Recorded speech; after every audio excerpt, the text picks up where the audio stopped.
Дәуірінде Қазақстан жерінің табиғаты қандай болды? Мезолитте қандай өзгерістер болды? Мезолитте адамдар қандай қару-жарақ пен еңбек құралдарын ойлап тапты? Жаңа тас ғасыры неолитте қандай өзгерістер болды? Тастың қандай түрлерін қолданған? Осы сұрақтарға жауап беруге тырысайық. Тас дәуірінде Қазақстан жерінің табиғаты қандай болды?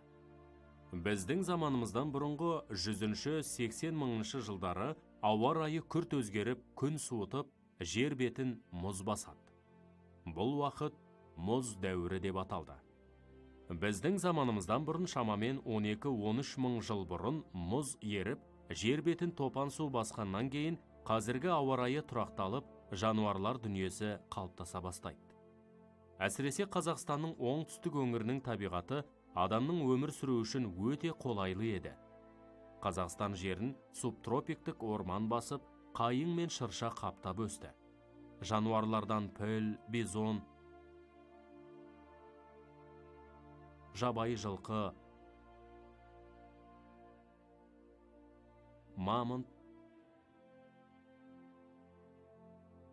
мүйіз тұмсық тағы басқалар өмір сүрді. Мезолитте қандай өзгерістер болды?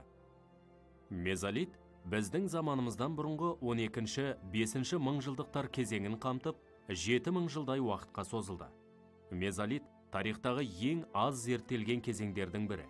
Бұл дәуірдің ескерткіштері Қазақстан жерінде аз кездеседі.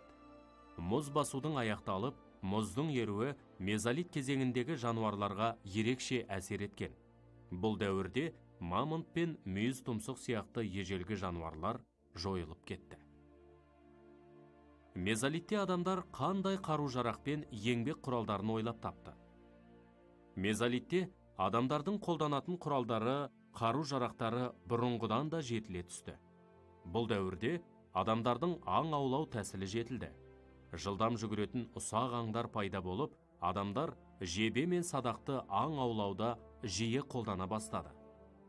Жебе мен садақты пайдалану адамдардың аңды жеке жүріп аулауына мүмкіндік берді.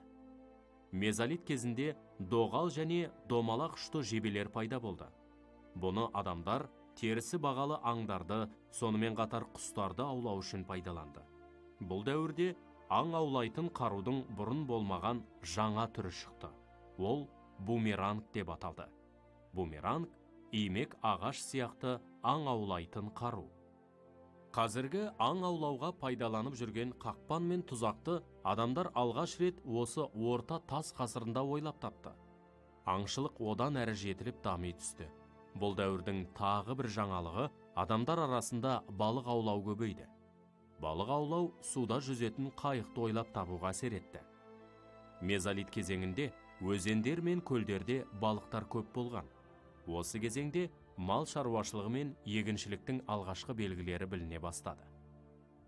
Тас тілетін арнайы құрал пайда болды. Тілгіштер, негізінен пышақ сияқты жасалды. Адамдар тасты және басқа да заттарды кесуді, тесуді үйренді. Сөйтіп, тас құралдардың түрлері бұрынғыдан да көбейе түсті. Жаңа тас ғасыры неолитте қандай өзгерістер болды? Неолитте егін егу және мал өсіру сияқты орасан зор жаңалықтар болды. Алдымен тас өңдеу әдістері жетіліп, жоғары дәрежеге жетті. Соның нәтижесінде тастан жасалған құралдардың саны да көбейді. Тастың қандай түрлерін қолданды? Тастың жаңа түрлерін пайдалана бастады.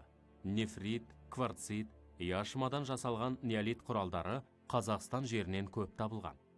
Адамдар тасты тегістеумен қатар бұрғылауды үйренді. Найзаның ұшы, ине, гарпун пайда болды.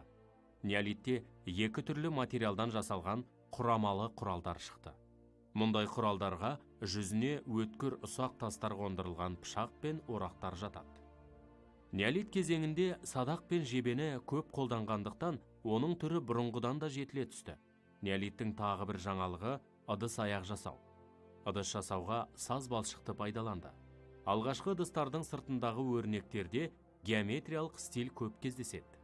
Бұл кезеңнің басты ерекшеліктерінің бірі адамдардың жабайы жануарларды қолға үйрете бастауы.